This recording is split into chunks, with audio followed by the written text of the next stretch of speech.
कि शिक्षा शास्त्र का पेपर अब आपका 1 महीने बाद, ज़्यादा टाइम नहीं बचा है, तो जनवरी से 10 जनवरी से परीक्षा चालू हो जाएगी आप लोगों की।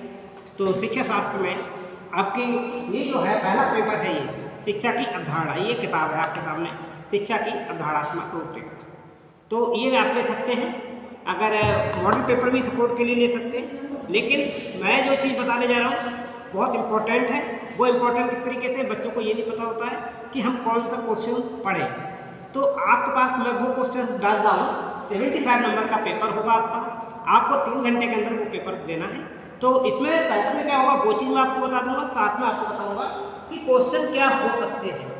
पहला क्वेश्चन जो होगा आपका वो होगा उसके सेक्शन ए कहलाएगा, और सेक्शन ए में क्या होगा कि उसमें A B C D E F यानी कि 6 पार्ट होंगे, A B C D E F। तो प्रत्येक पार्ट में क्वेश्चन जो होगा वो कंपलसरी होगा, और उस कंपलसरी क्वेश्चन को करने के लिए अगर आपसे कुछ छूट गया तो आपको क्या करना है कि जो भी आपको मैं जो टॉपिक बता रहा हूँ यहाँ, इन टॉपिक को, प्रत्येक टॉपिक को आपको देखना जरूर है, समझना जरूर है। जैसे कि मैंने कहा कि शिक्षा की अवधारणा समझाइए, बाई चांस उसमें छोटा सा क्वेश्चन आ जाए शिक्षा की अवधारणा से आप क्या समझते हैं, साइड से पहले ही आ गया, तो आपको ये पता चल जाएगा शिक्षा की अवधारणा क्या है। आपने पढ़ा है, आपने दूसरा पूछ गया कि वेदकालीन शिक्षा क्या है, आपने वेदकालीन शिक्षा को अगर आपने पढ़ा है तो आप बता सकते हैं तो वेदकालीन शिक्षा क्या है। तो वेदकालीन शिक्षा के उद्देश्य क्या हो सकते हैं, ये क्वेश्चन लगा सकते हैं, इसके लक्ष्य क्या है, इसकी विशेषताएं क्या है, इसमें उस वक्त क्या शिक्षण विधियाँ चल रही थी, ये क्वेश्चन लॉन्ग में जा सकता है। लेकिन छोटे क्वेश्चनों में इस तरीके से आ सकते हैं कि शिक्षा क्या है, या शिक्षण से आप क्या समझते हो, शिक्षा और शिक्षण में क्या अंतर है। ये शॉर्ट क्वेश्चंस जो हैं उन 6 क्वेश्चंस को आपको छोड़ना नहीं है, ठीक।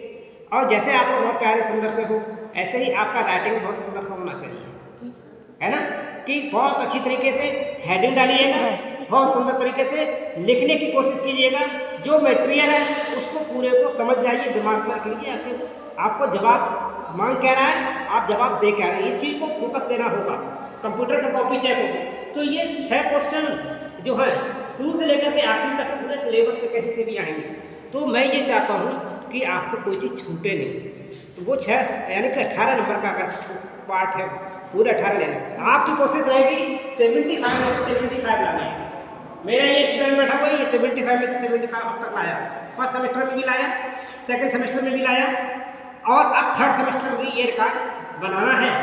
तो हमको क्या कोशिश करना है ये आप देखिए।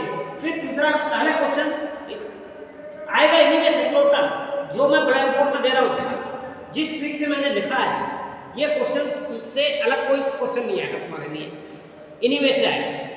तो दूसरा आप देखिए कि शिक्षा क्या है, शिक्षण क्या है, शिक्षण क्या है। तो ये जैसे मैंने अभी शिक्षण के बारे में बताया था, शिक्षण का कितना सिंपल सा तरीका है, शिक्षण क्या होता है, शिक्षण का तरीका क्या है। जैसे आप लोग कौन है, छात्राएं। दूसरा पार्ट कौन है, हम शिक्षक हैं, तो हम हैं और आप हैं। इसमें 3 ही चीज़ें बहुत जरूरी होती हैं। तो तीसरी चीज़ क्या हो गई, ये पाठ्य वस्तु हो गई। तो जब ये इन तीनों के बीच में रिलेशन हो जाए, यानी कि एक शिक्षक अपने छात्रों का संबंध उसके पाठ्य वस्तु से लगा दे, तो समझ लो क्या हो जाएगा, शिक्षण हो जाएगा। तो यही केवल आपको इतना बताना होगा, आप शिक्षण बन जाएंगे। यहाँ पर प्रशिक्षण का पूछ दिया जाए यही होगा, लेकिन यहाँ पर आपके अंदर कौशल का अर्जन और हो जाएगा, बस इतना सा अंतर होगा। तो ये भी आप समझ सकते हैं। इसके अलावा इनका आपस में अंतर पूछा जा सकता है, शिक्षा क्या है, शिक्षा का शिक्षण से क्या अंतर है, शिक्षण का प्रशिक्षण से क्या अंतर है, शिक्षण और शिक्षा में क्या अंतर है। तीनों चीज़ों को जब फंडा अगर आपको पता है, जैसे हमको लड़का पता है कि लड़की पता है, तो दोनों को देखते बगैर पढ़े समझ जाते हैं, अरे ये तो लड़का, ये लड़की, कितना आसान होता है। और वही चीज़ हमने पढ़ी नहीं, जाना ही नहीं उसमें, तो हम कैसा भी चींटी है या एक कौवा है, उससे कहें कि ये बताओ कि ये लड़का है कि ये लड़की। आप उसे सवेरे से लेकर रात तक और पूरे 6 महीने तक जब तक उसकी आयु सिखाते रहना कि जा, जब हम कहें लड़का तो तू लड़के के पास जाना, कि लड़की तो लड़की के पास जाना, तो वो समझेगा ही नहीं कभी जीवन में। तो कितना कठिन है, कठिनता स्तर को समझना होता है। कठिनता का स्तर कहाँ से निकलता है, कठिनता का स्तर निकलता है किसी चीज़ पे हम फोकस नहीं करते हैं, और जब उसको सॉल्व करते हैं कठिनता से खत्म हो जाता है। तो हमको जीवन में करने की ये कोशिश करनी है कि ये पेपर है, इसको हमको केवल समझना है पहले और इसको सॉल्व करना है। समस्या को खत्म कर देना, कठिनता का इसका खत्म हो जाएगा। तो यहाँ पर हम आए ज्ञान विद्या। ज्ञान क्या चीज है या विद्या क्या चीज है? यहाँ पर व्यक्ति को लोकतांत्रिक उद्देश्यों को भी समझना होगा हमको, ठीक। दूसरा क्वेश्चन हमारा क्या आता है? अनुकरण एजेंसी क्या चीज है? मास मीडिया क्या है? औपचारिक और औपचारिक शिक्षा क्या है? ये भी बहुत सरल है, इस पर बड़ा सा भी औपचारिक शिक्षा क्या समझते हो इसके बारे में बताइए थोड़ा। तो औपचारिक शिक्षा तो चल ही रही है हम लोगों के बीच में, अनौपचारिक शिक्षा जीवन पर चलती है, औपचारिक शिक्षा क्लास में चलती है, निश्चित उद्देश्य होता है, समयबद्ध होता है, हमारा टाइम पीरियड होता है, तो ये सामने बैठ के होती है। तो एक पाठ्यवस्तु आपकी निश्चित होती है, समय निश्चित होता है। तो ये तो आपकी औपचारिक शिक्षा हो गई। और अनौपचारिक शिक्षा जीवन पर चलती है, विस्तृत होती है। ये शिक्षा सही कैसी होती है? संकुचित होती है ना। तो ये आपका हो गया व्यक्तिगत और सामाजिक विकास में शिक्षा के कार्य। तो आप समझ सकते हैं यहाँ पर व्यक्तिगत और सामाजिक विकास कैसे कर सकेंगे। तो पहले आपको व्यक्तिगत विकास पता होना चाहिए, फिर आप समाज, व्यक्ति से ही तो समाज बना है, तो समाज का विकास करा सकते हैं। यहाँ पर अगला क्वेश्चन बन सकता है यहाँ पे सांस्कृतिक विरासत। संस्कृति के बारे में सबसे पहले समझो, फिर संस्कृति को समझने के बाद आप समझेंगे सांस्कृतिक विरासत। सांस्कृतिक विरासत को जो समझ जाएंगे तो इसका हस्तांतरण कैसे होता है कि राजा का बेटा राजा, ऐसे विरासत चली आ रही थी। तो नाई का बेटा नाई, पंडित का बेटा पुरोहित, पुरोहित का क्या हो रहा है? बच्चा पूजा वो कर। ये संस्कृति चली आ रही थी, विरासत चली आ रही थी। क्या राष्ट्रीय एकीकरण में शिक्षा का क्या महत्व है कि शिक्षा से हमारा राष्ट्रीय एकता बनी रहती है? इस सबको आपको समझना पड़ेगा। आगे चलिए, अंतर्राष्ट्रीय सद्भावना और मानव संसाधन, ह्यूमन वैल्यूज को तुम ही लोग जहाँ हमारे बच्चे बहुत अच्छी तरीके से शिक्षित होकर के आगे चलेंगे, मानव वैल्यू हमारी कितनी मूल्य बढ़ेगा और मानव मूल्य बढ़ेगा तो यहाँ पर उसका विकास होगा। और सबसे ज़्यादा पूरे सिलेबस में इम्पोर्टेंट अगर पाता हूँ तो उस शब्द को पाता हूँ अवकाश। हम लोग अवकाश का सदुपयोग नहीं करते। जब भी आप जीवन में खाली होते हैं तो हम लोग क्या करने लगते हैं? लड़कियाँ क्या करने लगते हैं? एक दूसरे से बात करने लगेंगी हैं, लेकिन बहुत सिंसियर भी होती हैं तो पढ़ाई की भी बातें करती हैं, बहुत सिंसियर भी होती है। जब पेपर होता है तो पढ़ाई की भी बातें करती है, तो अपनी समस्याओं को दूर कर लेती है। अवकाश का समय का ऐसे ही सदुपयोग करना पड़ेगा, लेकिन पढ़ाई के टाइम करें, साथ साथ जब हम क्लास में खाली हों तो उस वक्त भी अगर हम खाली समय का सदुपयोग करते हैं, वो अवकाश का समय जो होता है सबसे कामयाब होता है जीवन में। जिन्होंने अवकाश का समय जब जब मिला आपको समय खाली, उसका सदुपयोग कर लिया तो उसको उसकी प्रगति कोई नहीं रोक सकता, उसकी सफलता को कोई नहीं रोक सकता। अवकाश के समय का आपको सदुपयोग करना पड़ेगा। तो ये जो है अवकाश, संस्कृति और शिक्षा। यहाँ पर वर्ष का कथन है आपके शिक्षा के संबंध में, वर्ष का भी कथन था और मानवीय मूल्यों का आर्थिक और सृजन क्या होता है ये आपके सिलेबस में है।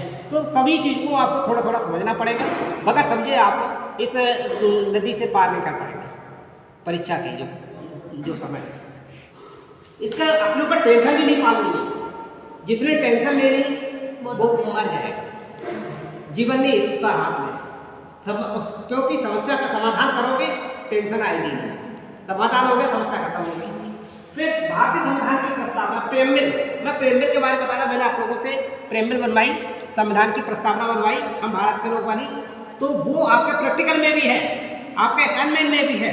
तो वो सारी चीज़ें साथ में अगर उसको याद कर लिया, क्वेश्चन आया आप फटाक से लिख डालोगे, है ना। इसकी प्रकृति क्या है या इसका भारत संविधान की प्रकृति क्या है, भारत संविधान की विशेषताएं क्या है। बहुत अच्छा संविधान भारत का है, विश्व का सबसे बड़ा लोकतांत्रिक, विश्व का सबसे बड़ा बहुत अच्छा संविधान, लचीला भी है, लिखित भी है, नम्यता भी है, कठोरता भी है, सब कुछ भारतीय संविधान के अंदर है। लेकिन भारतीय संविधान को एक और चीज़ कहा जाता है, वकीलों के लिए स्वर्ग। क्यों? वकील जब चाहे इसकी तोड़ मरोड़ भी कर सकते हैं, व्याख्याएं अपने निकाल सकते हैं, किसी तरीके से किसी बात को पेश कर सकते हैं और पेश कर सकते हैं, ठीक, भारतीय संविधान की विशेषता। तो इसके अलावा क्या है, इसकी प्रकृति को आप समझ जाएंगे, इसकी विशेषताओं को समझ जाएंगे। और शिक्षा के संबंध में केंद्र का भी रोल है, राज्य का भी रोल है, और आपका इनका दायित्व क्या है, तो मैदानी प्रावधान क्या है, ये आपको यस। तो ये आपको इतना अगर आपने समझ लिया, 75 में से 40 नंबर का आपका क्वेश्चन पेपर आएगा इतने में से। गुड। यहाँ से करीब इस क्वेश्चन पेपर में से मैं समझता हूँ 75 में से 45 नंबर का आपको मिल जाएगा। मैं इसी का एक और पेपर तैयार कराऊंगा वो नेक्स्ट डे। हाँ, नेक्स्ट डे मैं आपको कल कराऊंगा। ठीक, इसका बचा हुआ हिस्सा। तो गुड लक, बने रहें डॉक्टर त्रिपाठी सर के साथ।